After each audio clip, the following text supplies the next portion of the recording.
Hey, it's not Deuce here. Look at that. Look at that Minerva. She's over there. She's as hot as your mom on free-range chicken night.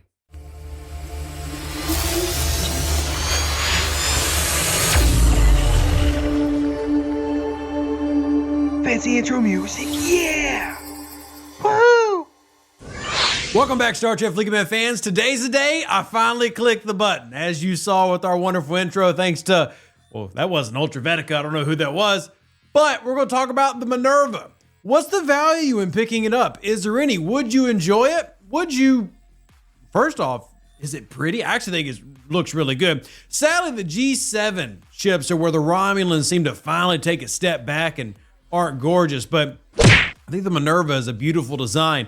What's the value of picking up one of these ships, though? We've talked about the Negvar. We've talked about the Akira. I have all three of them. And to be very clear, before anybody asks the inevitable question, do I think that you need to have all of them? No, you do not need to have all of them. Is it cool to have them? Yes. In fact, let me find a spot that I want to put this one in here. Let's replace the relativity. Since this is an Explorer, we'll put it there with the Explorer Strike Team for now. That way, if anybody inevitably asks, what do you use on here PvP-wise? This is an option. To be clear, not necessarily the best option. I would probably rather go Carol, Honor Guard Worf, Specialist 7, Lorca, etc. But this is the Minerva.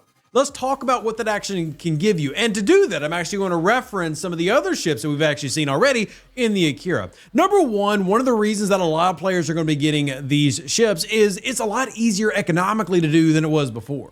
When the G6 first rolled out, you really had to be very careful with your Sigma Titanium, with your ship parts, and your materials, and thankfully, those have all gotten much easier to grab. So much so that it might shock some of the higher level players to hear me recommend players pick up one of these ships.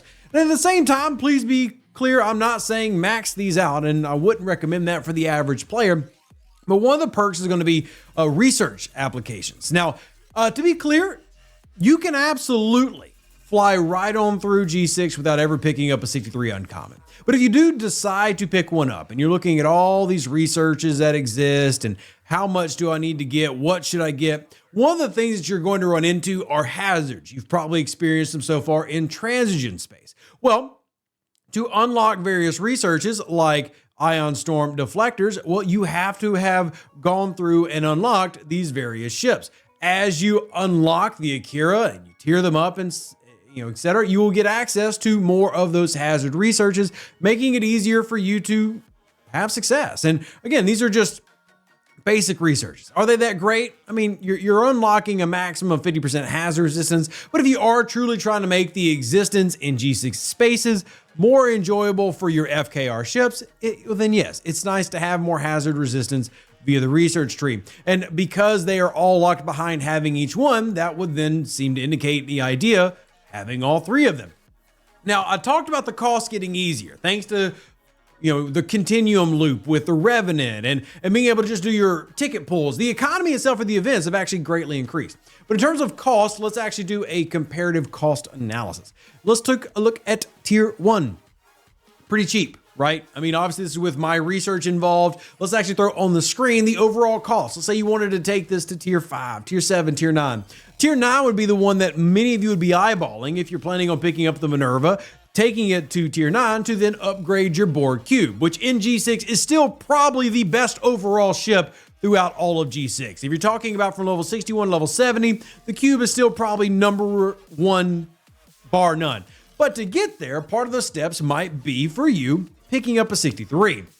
Now, in terms of what that allows you to do, well, the biggest advantage over, say, this right here, the Enterprise D, because we're talking Explorer to Explorer. Obviously, this is maxed out, but the one limiting factor here, especially if you've not unlocked the Quantum Slipstream, maybe you haven't maxed out Fleet Commander Kirk, is going to be warp range limitations. And just out of the box, you have pretty good warp range out of these uncommons without doing much with them. You see warp range 1269, already superior to what I have with the Enterprise D.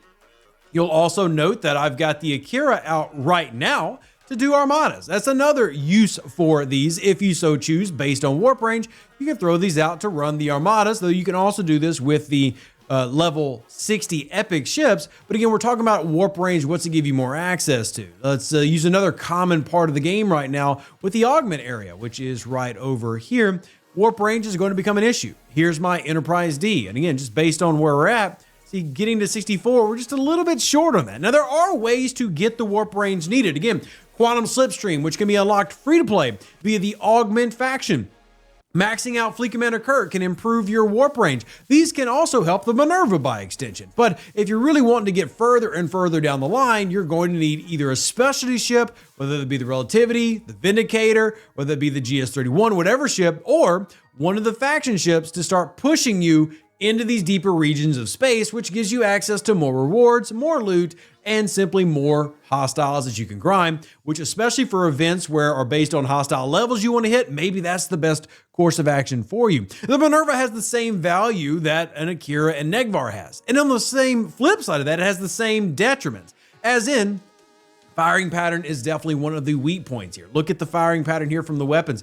Scroll on down, you're going to see charge time 1, recharge 2, shots 2. We put the firing pattern on the screen. It is not a great firing pattern, meaning it is going to struggle in PvP. That's been one of the negatives for all the G6 ships for a long time, and that hasn't changed even today.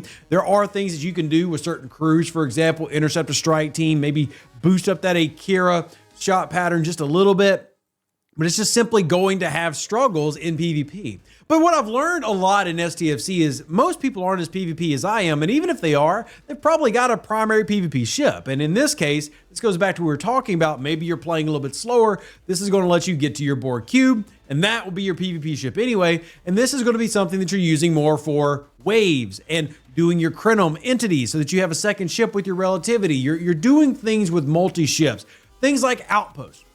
One big advantage I have found on this account in G6 is with the game asking you to do more and more, the value of having a 63 Uncommon is doing something like this. Being able to just say, hey, I need to auto grind, but I also need to do things, and these things take 6 hours. So what I'll do is I'll send my Akira and I'll send my Borg Cube, or I'll send my Akira and my Minerva. And I'll let those two do the auto grinding and maybe a 56 system because I know they can handle it, which allows me to keep my primary ship, maybe the ship that is better because it has more below deck spots, such as the Rotaran. Again, maxed out, more below deck spots.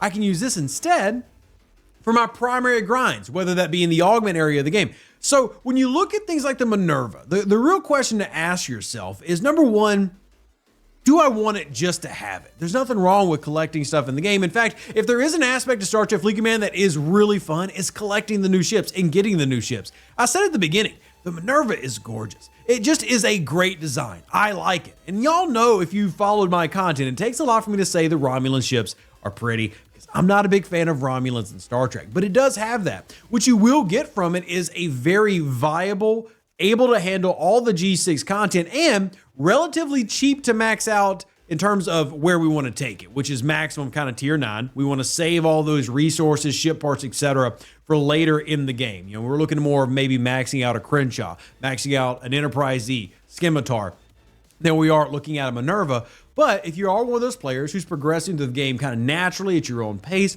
you can find a lot of good value here, again, for when you're doing those multi-role days. You know, those days where you're just like, hey, I got to get some stuff done, but I have better ships that need to go do something over here. Now, again, that doesn't mean they can't be capable. I really want to stress that by using this as a showcase. This tier 7 Akira, that will be tier 9 here very soon.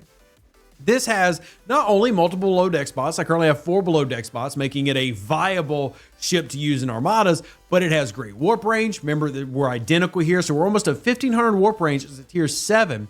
We are power-wise pretty strong. Firing pattern against the limitation. Just remember, firing pattern is not going to hurt you very much when it comes to PvE content. That's more of a PvP argument. So when you're talking about being able to progress through the game PvE-wise, all 3 of the uncommons can be quite valuable. Minerva being one of, if not the prettiest of the bunch, as well as a capable bird in the PvE side of the game. With the game expanding into more content like Outpost and more content like Waves, where you need multiple ships and even ships to go out and do tasks that aren't hands-on, that's really increased the value of having something like a Minerva, even if you don't take it all the way to max out. Because again, 15 tiers. I wouldn't recommend that for anybody unless you just need materials to dump for an event.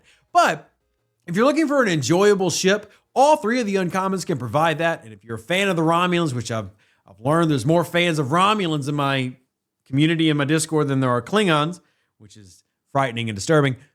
It's a good ship to pick up. Just know the limitations, the firing pattern being the number one, but also know the benefits. With things like outposts, waves, entities requiring multiple ships, it's great to have the option to throw some things on there, give the warp range that you need, and let you focus on other tasks with maybe your better ships, and let this be that secondary or tertiary object that gets things done while you're doing other stuff. Well, let me know what you think about it, especially if you picked one of these up. Because you saw from my friend Ultravetica, he really enjoys his, and he's using his as an upper G6 player. I really enjoy the G6 Uncommons, mainly because I don't have the pain point of when G6 first rolled out. I think you'll have the same experience. Live long and plunder, stay safe for the Space Cowboys. Deuce, that's me. If there's any information you'd like to know about these, hit me up. Crewing, which I like to end these videos on, is pretty much standard. A lot of people ask about crewing. Remember, crewing is not ship specific, it's target specific. So if we're going to fight, for example, outpost,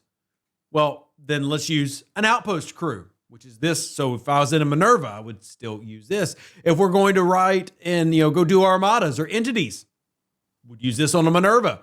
If we're looking for a speed crew to do surges, would still use this. So remember, crewing for the Minerva is going to be pretty similar to what you're already doing. It's just giving you another powerful ship to get tasks done.